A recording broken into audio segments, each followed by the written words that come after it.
All right, in today's episode, we are talking to Greg Mannarino, who's one of the most interesting channels that's out there on the financial industry and really pulling the curtains back behind what's happening in the global economy. And so make sure that you hit the like button over on this side or this side right there down below. If you love Greg, comment down below. Greg rules. Last but not least, just a shout out to our channel sponsor, which is Vizsla Silver. So thank you for being our sponsor, Vizsla Silver. And it is good to see you, Greg.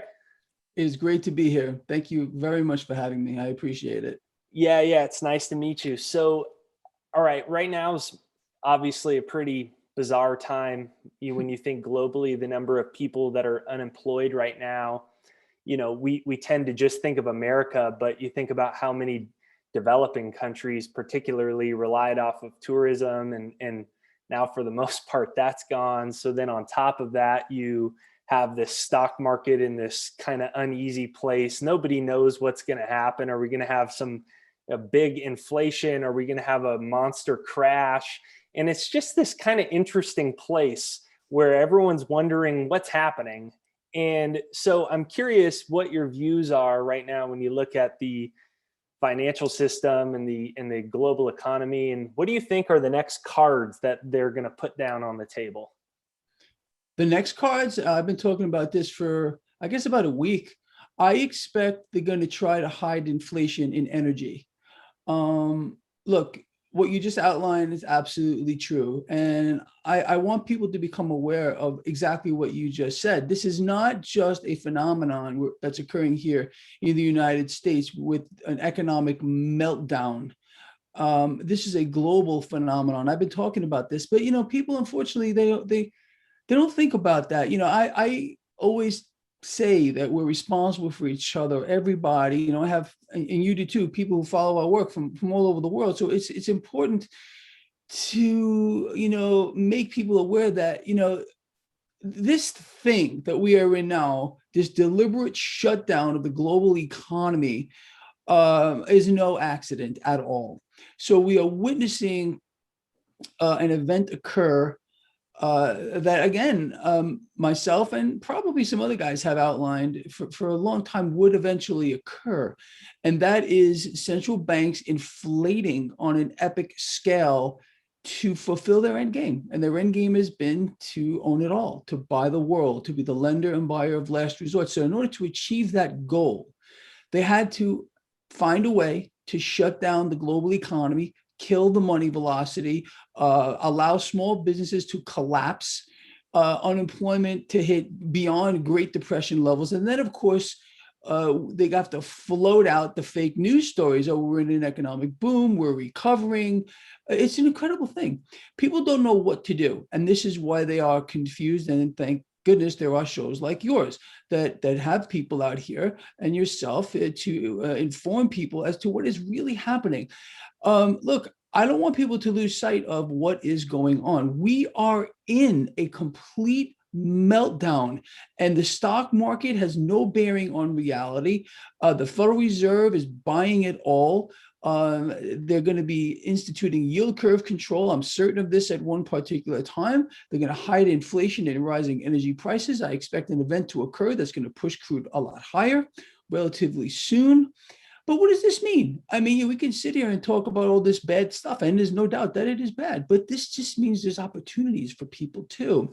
Whenever there's a crisis, there are those that are capitalizing on it. And it's not just the central banks and the Wall Street banks and the corporate entities that are taking advantage of this. It's people who understand what they should be doing in this environment. People are confused. They don't know what to do. They don't know how the financial system really works. So again, that's why shows like this are so important. Beautiful. So you said a lot of powerful things in there, but when you say that you're expecting an event to send crude higher, but you said they're going to hide inflation in energy through oil, what did you mean by that? Well, what they always do, they're going to, in my opinion, we're going to see a spike in crude oil. Okay, now a lot of products are made with crude oil. Obviously, gasoline is made with crude oil. So what they're going to tell you or tell the people is, oh, okay, inflation is tame. And the only reason why we're seeing inflation is because of the rising in energy prices. They do this all the time. They tell us, look here, don't look here. The truth of the matter is, the Federal Reserve is on a money printing binge unlike we've ever seen before. Why are they doing it? What's the real reason behind it? There are several, actually, but the root cause of why the Federal Reserve is doing what they're doing now is not only just to buy everything, and that's what they are doing. They're buying everything they possibly can. They're funding dollars around the world to central banks who have their own currencies. However, they're sending them dollars so they can buy assets with dollars. This is a big secret that people are not supposed to know. So, but the Federal Reserve right now is doing what they're doing in an economic freefall to prevent the financial system from locking up, to prevent a credit freeze. The moment the Fed would just stop doing what they are doing, the financial system would lock up immediately. It wouldn't even be a lag time. So the Fed needs to continue to inflate. Look at what they've done in the last year. And anyone can see this in real time. Go to the Federal Reserve website and look at their balance sheet. The Fed's balance sheet has increased 100% in a year. Think of what this means. And the reason behind it is because the Fed realizes that without this mechanism in place, the financial system locks up. What does that mean? No cash available from the banks. ATMs stop working. Businesses shut down. This whole thing just ends. So to keep the system alive or on life support, the Fed is using their endgame, which is to inflate on a massive scale. Something I've talked about this for years. I said, people, the Fed is going to inflate on a scale you have no idea what's coming.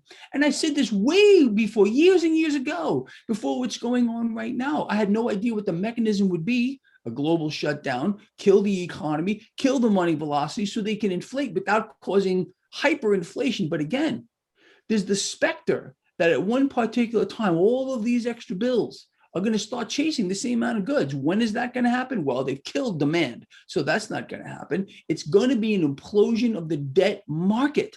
I've warned about this implosion, the upcoming implosion in the debt market for about 10 years, if not longer than that, and it's coming. The debt is a hyper bubble. The Fed is inflating on a scale that's just beyond belief to keep the debt bubble inflated. Understand, every effort to keep a bubble inflated will eventually fail. Eventually it will fail. We've seen this throughout history. There's never been one time ever in history that an asset bubble, if you want to call that an asset bubble has not burst. This one is the monster Frankenstein bubble of them all. And this debt bubble has reinflated the stock market bubble. Stock market's a hyper bubble. Real estate bubble. We just found out that existing home sales fell off of a cliff, the largest drop in history. As a matter of fact, this last February, this just came out today. So look, the writing is on the wall. It's here. We're in that moment now. It's just a matter of time. And it's not going to be by accident when any of this, nothing is by accident and nothing is what it seems. That's what people need to understand. So this event is going to occur, this implosion of the debt market. When that occurs, okay, we are going to get a massive movement of cash leaving the debt market very rapidly, which will put pressure on the stock market. Stocks will sell off rapidly. Okay, so again, the debt bubble is the linchpin, and this cash is going to start to move. It's going to go into other assets, in my view, suppressed assets, gold, silver, cryptocurrencies. In my view, even though Bitcoin right now is 57,000. I've been telling people since it's about 3,000, Bitcoin 3,000, that Bitcoin's going much higher. Okay, I think I nailed that one to the wall. And I can tell people right now that Bitcoin is going much higher than 57,000. Right now, it's just consolidating. Okay, we got a consolidating phase occurring. But again, understanding how markets work, they work in cycles. You get risk on, risk off, risk on, risk off. This current environment is an engineered risk on because the Fed is buying it all. And that's going to flip around at a time of their choosing. All this is a wealth transfer effect from one group of people to another. And that's what we've been seeing now for a very, very long time. You got members of the middle class here that they can't even earn a rate, an actual rate on their savings account that's keeping up with the rate of inflation. It's insane. So they're being robbed of trillions of dollars in realized wealth, realized gains, but they're not supposed to know that either. See, look, people are being lied to on an epic scale, and they walk through time and space, most of them not knowing who they are, what they're doing, or even why they're doing it, because they're being brainwashed by the mainstream financial channels, by the misinformation and the propaganda. So again, I'll say it again. Thank you for this show, because people are understanding what's really going on around them. And hopefully they're waking up, and I think they are. Yeah, I couldn't have said it better myself. That was incredible. So one of the so I started this channel, and we talk a lot about obviously the system, but we talk a lot about gold, silver, mining stocks, commodities, crypto, like things that they seem like they're going a lot higher. Yet right now there's this conversation, and when you say the debt market implodes, and then I had Harry Dent on recently, he says they're going to lose control of it. Then there's the other crowd that says, hey, look, we're having a crack up boom, inflation's going to come. And so then people say, well, should I get out of gold? Should I get out of silver? Should I get out of Bitcoin? And should I get out of mining stock? Should I just wait till everything's about to crash like any day now? What is nobody knows what's going to happen, but are you on the camp where you think there's a crack up boom in this type of scenario, and this kind of just starts to accelerate, or what have you? Well, anybody who tries to point at a top or a bottom in any asset, in my view, is an imbecile. Can't happen. That's all I do. I study this markets. I trade these markets. I'm in everything. I own all kinds. I own gold. I own silver. I own platinum. I own palladium. I own several cryptocurrencies. I trade this market. I own artwork. I own real estate. I own musical instruments, vintage ones. You got to be diversified. Okay, that's my view. Don't get all in on anything, and don't try to pick tops in the market. Don't try to pick bottoms in the market. Don't try to sit here and say it's going to happen at this time or it's going to happen at that time. I mean, there are people out here, and you probably know who I'm talking about, who are pointing at specific dates, specific weeks, specific months.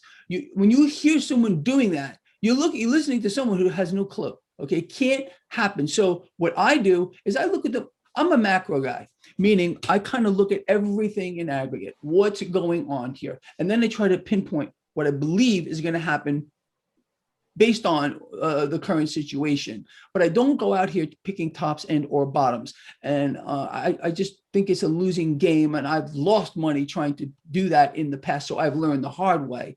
That's the only way to learn anything is to lose first. And I tell people that try to get into trading, don't look down upon yourself because you made a bad trade or 2 or 3 or 4. Those are learning opportunities for you, and you learn what not to do. In anything like that, we always learn more from our failures than from our successes. But with regard to all these, look, the core of this entire thing is watching what central banks are doing right now. And that is they are inflating on a scale that we've never seen before. And understanding that mechanism makes it easy for us to know what we should be doing. So sure, I guess you could wait until the last minute. You think you're that smart to pick it? I doubt it. I doubt anyone's that smart. So what we're doing now, while this engineered environment of risk on is manifesting itself, is we're looking for suppressed assets. You always got to look in the opposite direction of where the crowd is looking. That's where the opportunities are. When people are focused on looking, let's say, at the stock market, the Dow Jones Industrial Average, up, higher, record high.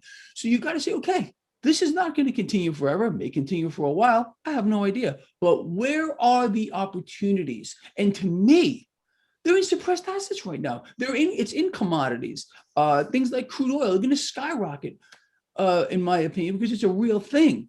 Gold, silver, all this stuff, platinum, cryptocurrencies too. I'm so sick and tired of people telling me that I'm wrong about cryptos, or I'm wrong about Bitcoin. I am still waiting to be wrong since Bitcoin 3000. I'm waiting. Please, when am I going to be wrong? I don't think it's going to be today. So, and we also understand the other mechanism behind this. Come on, we have the largest bank on the planet by assets. This is JP Morgan. They've been caught time and time again rigging the price of metals to the downside. 6 months ago, they paid a $9.2 billion fine for being caught rigging the precious metals market. And the debt market, as a matter of fact. So it's a rigged game. If we understand that this is going on, that's where the opportunity is. Why are they suppressing this price? Why won't they let the free market dictate price? Why is the derivative being allowed to dictate the price of the hard asset? You've got to be kidding me. Who came up with this kind of a mechanism? It can only be a bank. So we take advantage of these things. Don't sit back, anybody who's listening to this, and say, oh, I'm going to wait for this and I'm going to wait for that. To me, assets are on sale right now, and they might go deeper on sale. And I'm talking about, again, precious metals. I'm talking about cryptocurrencies. The cryptocurrencies are extremely volatile. So when people see tremendous swings in the price of, let's say, Bitcoin, it went 62,000, then it went to what, 27,000. And then I had reported that it's, you've got hedge funds buying this stuff, you've got corporations buying this stuff, you got investment banks. And what happened? It went from 27,000 and back to nearly 60,000. There's a floor here that's being put in by institutions. See, what the mainstream media wants people to believe, it's that it's some nerdy dude or girl sitting behind a computer that's only buying cryptocurrencies. This is not true. This is institutions that are buying this stuff. Institutions are also buying gold, physical silver. Anybody that I know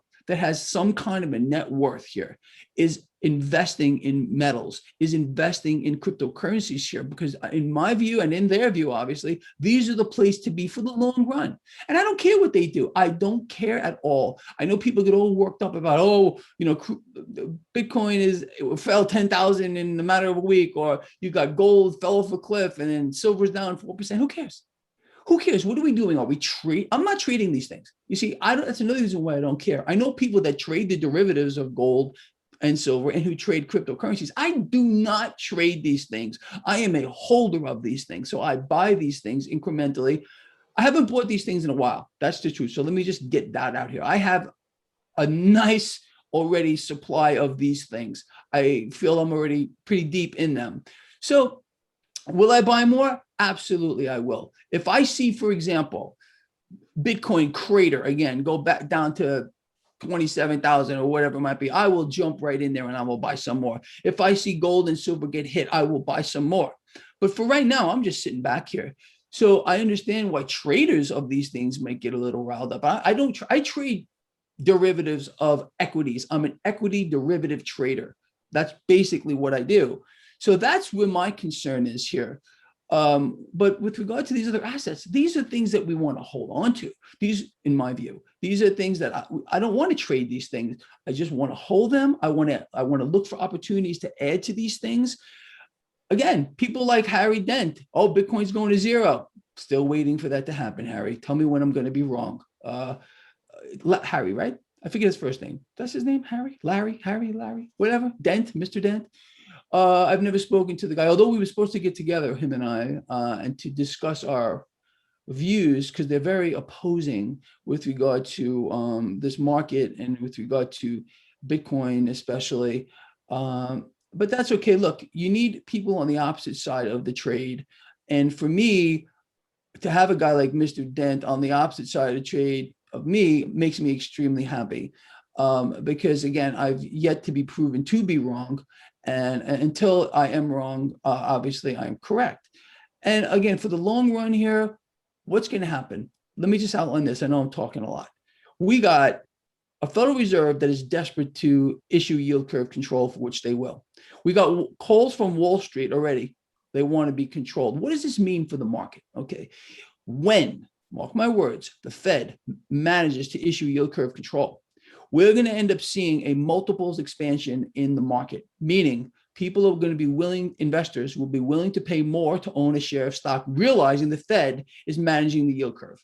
So you're going to see the stock market go from whatever it is now, much, much higher in a relatively short period of time. So that's my take on the market. And again, there's going to be a moment when this becomes risk off at a moment of their choosing. So now we look for the opportunities. Where are they? Like I've been covering here, they are in precious metals. And I still believe, although Bitcoin is at 57,000, I mean, Bitcoin's going to 75,000 in my view in a very short period of time. It's just no doubt, and probably much higher than that. I know there are people calling, and you know this as well as I do, saying Bitcoin is going to hit 2, 3, 4, 500,000. Do I know that's going to happen for a fact? No, but I can say for pretty solidly that we're going to get a $75,000 Bitcoin within a relative. And people are going to go, oh, now it's in a bubble. Oh, okay. Look, I don't know what people think, but just understanding the mechanism here behind it, what's driving it, who's driving the price of Bitcoin, for example, they can see it's going much, much higher. At least they should understand that. But they should also expect volatility. They should expect it's not going to go straight up. It's going to pull back, establish a floor. It's going to go up, pull back, establish a floor, go up. That's how every asset works. Up, floor. They go down, establish a new floor. Up, new floor, higher. And this goes for pretty much everything. Cryptocurrencies just happen to be more volatile. And that's just because they're relatively thinly traded compared to, let's say, the S&P 500. So it should make it simple for people to understand this. I'll be quiet for a minute. Awesome. So when you say yield control, do you anticipate is it problem reaction solution? Does there need to be a legitimate crash to occur? And then people say, hey, look, like a bad one, like March 2020 type of stuff. And then people say, hey, look, and then they come in and say, here's what you're looking for? Or how do you anticipate that playing out? Do you think that the Fed would announce something like that until something bad happens? Well, the Fed is going to allow the debt market to get out of control. And that will put pressure on the stock market. So cries for yield curve control will get louder. So I've been telling people to watch the debt market since I sat down in front of a computer over a decade ago, explaining the importance of the 10-year yield, especially. I mean, I've beaten this to death to the point where it's like, I almost hate saying it anymore. It's the truth. But right now, we have a 10-year yield hovering about 1.7. And we have a dollar here that has been relatively strong recently. And the only reason why the stock market has not reacted very negatively to this is because the market, in my view, is anticipating when the Fed is going to issue yield curve control. But the cries must get louder. So don't be surprised to see that 10-year yield gain 1.8, 1.9, break 2. But when you're looking at the 10-year yield, you can't look at it as an entity among itself. I want people to understand this mechanism as well. It's very important. So you're looking at the 10-year yield, all well and good. Okay, you're watching it move around, but you've got to watch its relationship to what the dollar is doing. If you have a 10-year yield that is rising, okay, and you have a dollar that is rising along with it, that is a bad scenario for the market. A rapid rise in the 10-year yield, even with a dollar that's remaining static, is also not a good sign for the market. You should expect stocks to fall under pressure. If you see, for example, the 10-year yield maintain where it is or go even higher and the dollar weakens, the market will probably respond well to that to a certain degree. But in my view, the Federal Reserve is going to give the illusion that they are losing control of the debt market to gain control of the debt market. It's a simple mechanism. Again, we already are hearing it. We have Wall Street analysts saying, hey, when's the Fed going to step in here? They already told us they might even institute a new Operation Twist, which is buying long-term debt, selling long-term debt. So look, and the Fed has just said this past week, they're going to do whatever it takes. As a matter of fact, Powell, Fed Chair Powell, I call him Yellowstain. He said the Fed is all in. That's his words, all in. So they're going to do everything that they're going to do. And they have enormous power because they have a printing press. And right now they killed the global economy so they can print all they want and buy all the assets they want until they can't. So don't sit here, people, and anticipate when the market's going to crash. And that's another thing I'd like to bring to people's attention. You got people looking here at the Dow Jones Industrial Average. They don't look at the broader market, which is the S&P 500. They keep focusing on the Dow Jones Industrial Average. When's the crash? When's the crash? How can anyone gauge what the market is going to do without understanding what the debt market is going to do first? The debt market is, like I said earlier, the linchpin where everything should be focused right now. So by understanding the mechanism here, you can make very, very accurate predictions as to where the stock market is going to go just by watching the debt market, more specifically the 10-year yield, the 10-year yield being the benchmark, okay? And then watching the dollar. On my website, traderschoice.net, top of the second page, I have 2 links to real-time 10-year yield and the Dixie, the dollar index. And they're there for a reason, because I want people to start paying attention to what's happening in the debt market first, then look at what's happening in the stock market. I mean, that's how I operate. I look at, okay, what's going on in the debt market? Now, what do I anticipate is going to happen here in the stock market? And am I going to be right all the time with regard to picking stocks where we should be? Absolutely not. No one can be right 100% of the time, and anyone tells you that they are is a liar. That's the truth. You know, if you can be on the right side of a trade most of the time, well, then you win. It's pretty simple. So that's my take on how this is going to play out. You got a Fed that's going to allow more turmoil in the debt market, and then at one particular time institute yield curve control. They're going to pick targets along the yield curve and say, okay, this is where we want to keep the 10-year yield. This is where we want to keep the 20-year, the 30-year. And then they're going to get into the market, because they can't just say it. The Fed can't just say, hey, we're going to control the yield curve. They have to get into the market and do it, which means they got to create cash out of thin air, even more, and buy the debt, which is something they've been doing now for a very, very long time. We understand they're rigging the federal funds rate to the highest order, and they've also been buying the debt too. You're not supposed to know these things. People don't understand that the Fed actually is already involved in yield curve control, but they're not overtly saying this is what we're doing. And then they will. And when they do, the market's going to go crazy. The market's going to go like orgasmic. It's going to go completely nuts. And I want people to understand that. So do you think, you said that you could see it going above 2. Everyone's kind of been trying to anticipate at what point they would more formally get involved. Do you think it's just them reacting to sentiment, or do you think that there's kind of a number in mind based off of you studying the debt markets, or do you think it's just them seeing how much are people calling for it?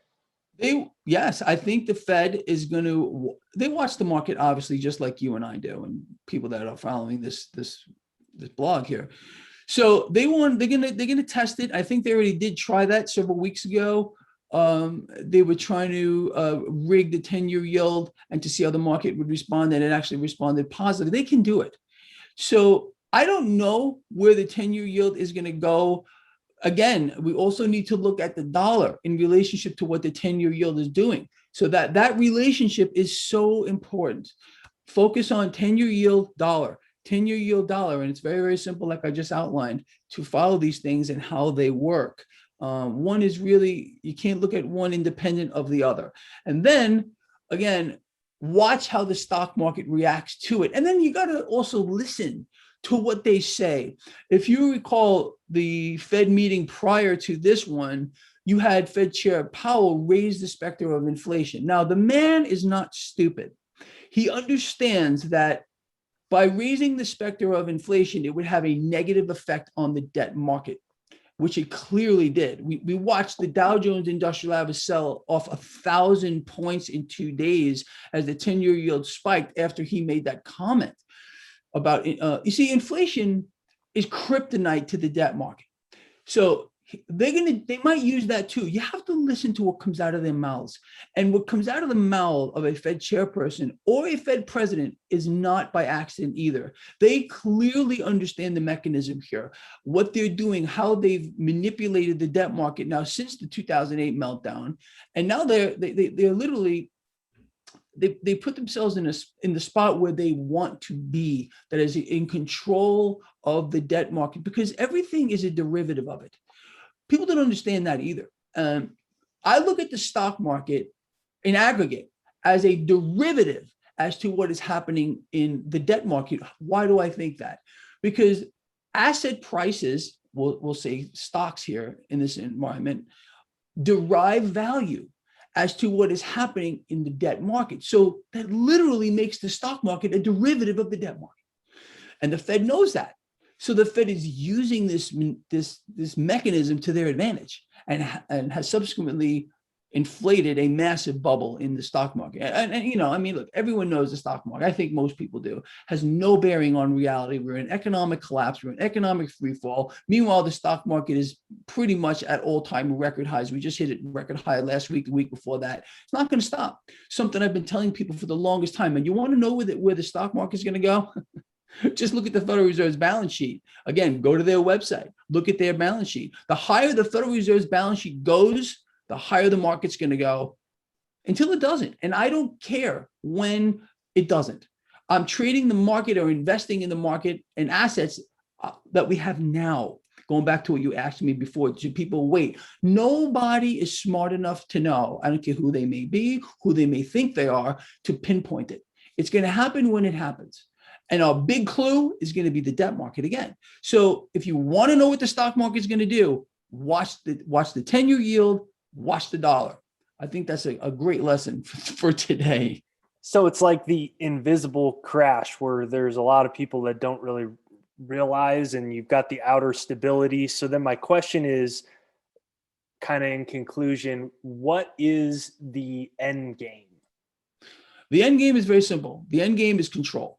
They've already been instituting control in every manner that they possibly can. The end game is a wipeout of the middle class. I've warned people for a decade that we were going to see a wipeout of the middle class, the creation of a new two-tier society, extreme haves and extreme have-nots. That's where we basically are now. And I've warned about this for a decade. And this mechanism is going to finish itself. It's going to manifest itself by a massive wealth transfer. Again, when at a time of their choosing, they decide to turn this risk-on environment to risk-off, that's when the final wealth transfer effect is going to occur. Right now, as I outlined before, you have a middle class that's been robbed of trillions of dollars, literally trillions of dollars in realized wealth, in realized gains, because they've been robbed blind because of suppressed rates. Okay, so there's probably a lot of paper millionaires, paper 401k millionaires right now, and they're going to watch that just be legally transferred from their reality into someone else's. Because when this rolls, okay, there's going to be people like myself. So I'm warning people straight out that are going to short this market. And it's not just going to be me. It's going to be the hedge funds, the investment banks, the people that know how to take advantage of a falling market, because more cash is made when a market falls faster than when it gains. This is just a setup. That's all this is. It's a prelude to what's coming. And we've seen it before. We watched it happen in 2008. It's going to happen again this time, but to a much larger degree, because the bubble is much, much larger. We don't even know where the bottom is. No one knows where a bottom is in this market. It could be Dow 6,000. We have no idea. Why did I say Dow 6,000? Because that's when the Fed jumped in here. I know how insane that sounds looking at the Dow Jones Industrial Average from right now, but the market will overreact. The market always overreacts. That's how people like myself take advantage of the market. The market is an overreacting mechanism. It overreacts to the upside. It overreacts to the downside. The same thing for other assets too, Bitcoin, metals, all that stuff like that. Although the metals is the most rigged part of the market, maybe even more so than the debt market. I don't know. They're both running pretty close, the two of them. But the market is an overreaction mechanism, and that's how people can take advantage of it. If you're trading this market, if you're not trading the market, look, it's simple. Just bet against this debt. Become your own central bank. To me, that means holding physical gold, physical silver, still my favorite asset of all time, and cryptocurrencies. These are non-issued, non-central bank issued assets. Okay, you can think of it however you want to, whether it's a currency or whether it's just something else. I don't care what you want to call these things.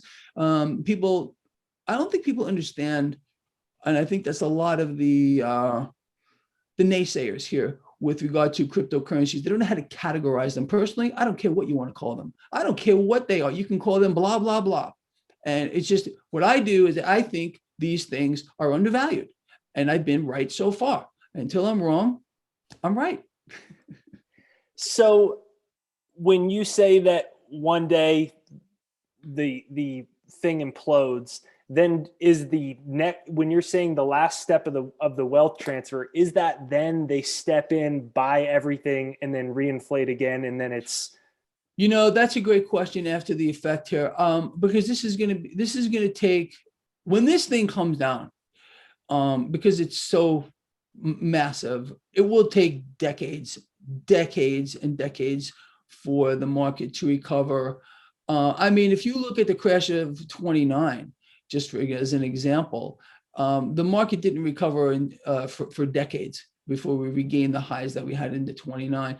So we're going to end up in a kind of a similar situation here, very desperate people, desperate because what are they doing? They're creating a slave society on a global scale. A society dependent upon government here. Here's handouts. Here's this handout. Don't worry, we're going to take care of you. They want people to beg for bigger government. This whole thing plays in together. If you look at all the stuff we've outlined, what central banks are doing, what this merger that we've seen between this government here in the United States and corporate entities, the wipeout of small businesses, it's all plays together. So they are creating a slave society dependent upon big government. And it's a worldwide phenomenon. It's not just here in the United States. It's very sad to see what's happening, honestly. Yeah, when we started this channel, because I think as we're seeing this unfold more and more, one of course, deprogramming ourselves spiritually, mentally, emotionally from the system. And then the other half of that is financially and the world we're moving into. And so I appreciate everything you shared today. Some fantastic advice in there to help people with taking the next level right now and financial freedom. And I kind of think of it as judo or self-defense against the government. And so Thank you very much for your time. I know we're about at 10 o'clock right now. So I know you're a busy man. For everyone listening, please make sure that you go to Greg's channel right there down below. You'll see the link for that in the description. Make sure you hit the like button on this side right over there, this side right over there. If you want to see Greg back on again, obviously that was really an amazing conversation. And if you want to see something like that again or go into certain areas, comment down below and let us know. If you want to see Greg back on, questions you have, things that we missed, things you want to discuss, comment down below. Greg rules right there down below. And I really appreciate your time. If you got any final thoughts, love to hear them. Nonetheless, thanks so much for your time. It was a great show. I love being on here. Let's do it again soon. Awesome.